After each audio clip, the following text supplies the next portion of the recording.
એમાં ઉત્તર લખો. પ્રશ્ન 1. લેખક અને દુકાનદાર વચ્ચે છત્રી અંગે થયેલી વાતચીતનો સાર જણાવો. ઉત્તર. લેખકને દુકાનદારે કહ્યું કે તેમને ત્યાં વેચાતી છત્રી ખૂબ ટકાઉ હોય છે, તે 1 વર્ષમાં તૂટી જાય એવી નથી હોતી. લેખકને એમની ટકાઉ છત્રી અંગે કોઈ શંકા નહોતી, પણ તેમને ખોવાય નહીં એવી છત્રી જોઈતી હતી. આવી છત્રી ક્યાંથી મળે? આથી દુકાનદાર તેમને જણાવે છે કે તમે જે પ્રકારની છત્રી માંગો છો એ કદાચ કોઈ નહીં રાખતું હોય, એટલે છત્રી તમારી પાસે ટકે એવો ઉપાય તમારે જ શોધી કાઢવો પડે.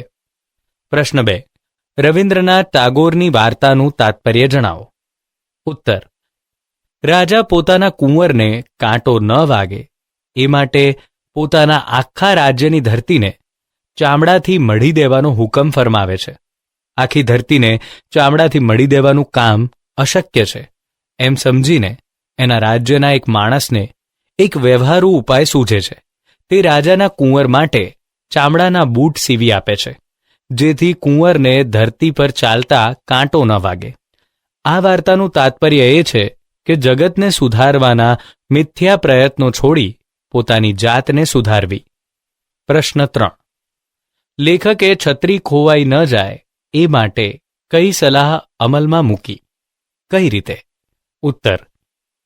લેખકે છત્રી ખોવાઈ ન જાય એ માટે છત્રી પર પોતાનું નામ સરનામું લખવાની સલાહ અમલમાં મૂકી.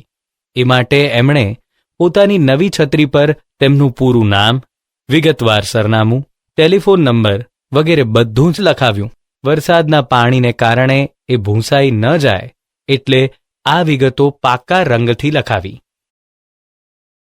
કારણો આપો. 1. રાજકોટ છત્રી લેવા જવાની વાતમાં લેખક મક્કમ રહ્યા, કારણ કે. ઉત્તર. છેક રાજકોટ છત્રી લેવા જવામાં ખાસો ખર્ચો થાય તેમ હતો. સૌના મતે આટલા પૈસા ખર્ચીને ત્યાં જવું એ વ્યવહારુ નહીં, પણ મૂર્ખામી ભર્યું હતું. તેમ છતાં રાજકોટ છત્રી લેવા જવાની વાતમાં લેખક મક્કમ રહ્યા, કારણ કે તેમના મતે એ પૈસાનો પ્રશ્ન નહોતો. બીજાની છત્રી પરત કરવાની એ સજ્જનની ભાવના અને પ્રામાણિકતાની કદર કરવી જોઈએ, એવો તેમનો દ્રઢ મત હતો. 2. રાજકોટ છત્રી લેવા જવાની વાત સૌને મૂર્ખામી ભરી લાગતી હતી, કારણ કે. ઉત્તર. અમદાવાદથી છેક રાજકોટ જવાના બસ ભાડાના ઓછામાં ઓછા 250 રૂપિયા થાય તેમ હતા. ઉપરાંત રિક્ષા ભાડા તેમજ ચા પાણી નાસ્તા વગેરેનો વધારાનો ખર્ચ ઉમેરીએ તો 300-350 રૂપિયા થઈ જાય. આથી રાજકોટ છત્રી લેવા જવાની વાત સૌને મૂર્ખામી ભરી લાગતી હતી. 7-8 વાક્યમાં ઉત્તર લખો. પ્રશ્ન 1. છત્રી ન ખોવાય એ માટે લેખકને કેવી કેવી સલાહો મળી હતી? ઉત્તર. છત્રી ન ખોવાય એ માટે લેખકને આ સલાહો મળી હતી. 1. લેખકે ગળામાં માળાની જેમ મોટી દોરી રાખવી, એ દોરી સાથે છત્રીને બાંધી દેવી. છત્રી ખુલી શકે એટલી મોટી દોરી રાખવી. વરસાદમાં ભીની થયેલી છત્રીથી શર્ટ ભીનું ન થાય એ માટે ઉપરના ભાગે ઓછાડ વીંટી રાખવો. 2. લેખકે છત્રી સાચવવા પોતાની સાથે ફરે એવો પગારદાર માણસ રાખવો. કેટલાક લોકો બહાર જવાનું હોય તેટલા વખત પૂરતો ડ્રાઈવર રાખે છે, તેમ તેઓ આવો 2-3 કલાક પૂરતો પગારદાર માણસ રાખી શકે. 3. તેમણે ચાતુર્માસ દરમિયાન ઘરે જ રહેવું, એકટાણા કરવા અને પ્રભુ ભજન કર્યા કરવું. આથી છત્રી ખરીદવી જ ન પડે, એટલે છત્રી ખોવાવાનો પ્રશ્ન જ ના રહે. 4. તેમણે છત્રી ઉપર પોતાનું નામ સરનામું લખાવવું, જેથી કોઈને જડે તો પોસ્ટકાર્ડ લખીને તેમને જાણ કરી શકે. પ્રશ્ન 2. અમદાવાદ રાજકોટની મુસાફરી દરમિયાન ખોવાયેલી છત્રીની કથા છત્રી પાઠના આધારે લખો. ઉત્તર. લેખક અમદાવાદ રાજકોટની મુસાફરી દરમિયાન પોતાની છત્રી ભૂલી ગયા હતા, પણ ભૂલથી લેખકની છત્રી આવી ગયાનો એકરાર કરતો પત્ર રાજકોટથી આવ્યો ત્યારે તેમણે જાણ્યું કે તેઓ છત્રી ભૂલી ગયા હતા. તેમાં પત્ર લેખકે માફી માંગી હતી અને એમની છત્રી લેખક પાસે ન આવી હોય તો પણ તેમની છત્રી લઈ જવા ઘટતું કરવા જણાવ્યું હતું.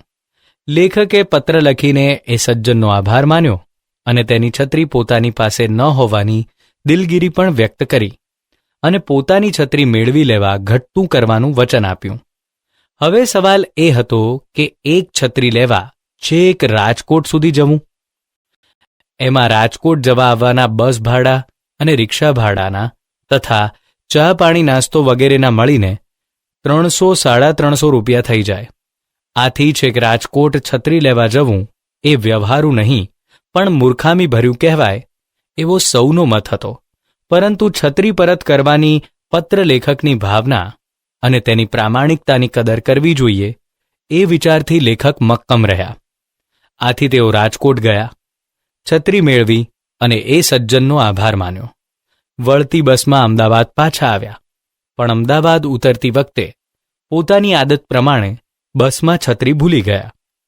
ઘરે ગયા પછી સૌએ પૂછ્યું ત્યારે જ યાદ આવ્યું.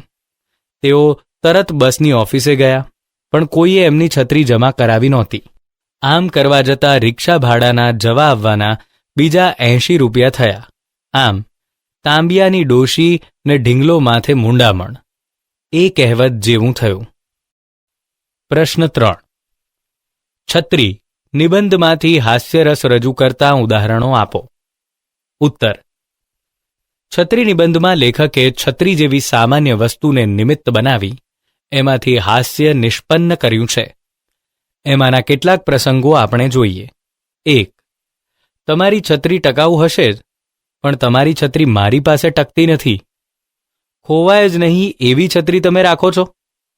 આ તે કેવો વિચિત્ર પ્રશ્ન એમ મનમાં થાય, પણ એને આમ હળવાશથી મૂકીને વાચકને હસતા કરી દે છે.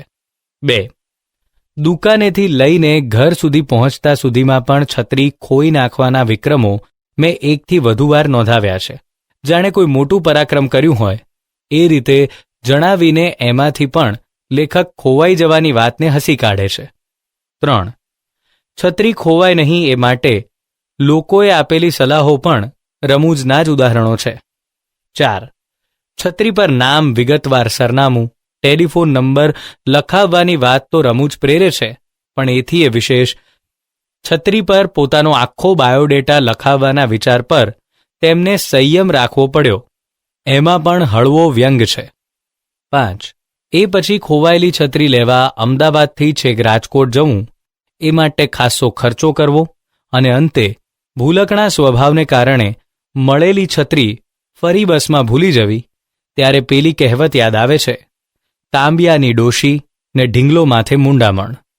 આ સર્વે પ્રસંગોની રજૂઆતમાં ન કોઈના પર દોષારોપણ કે ન ખોવાયાનો અફસોસ કે ગમ. વાત સાદી સીધી પણ એને હળવાશથી રજૂ કરીને તેમાંથી હાસ્ય નિષ્પન્ન કરવાની અદ્ભુત કળા લેખકમાં છે, એનો પરિચય આ નિબંધ કરાવે છે. પ્રવૃત્તિ. હાસ્ય જીવન માટે અત્યંત અનિવાર્ય છે. આ વિધાન માટે તમારા વિચારો જણાવો.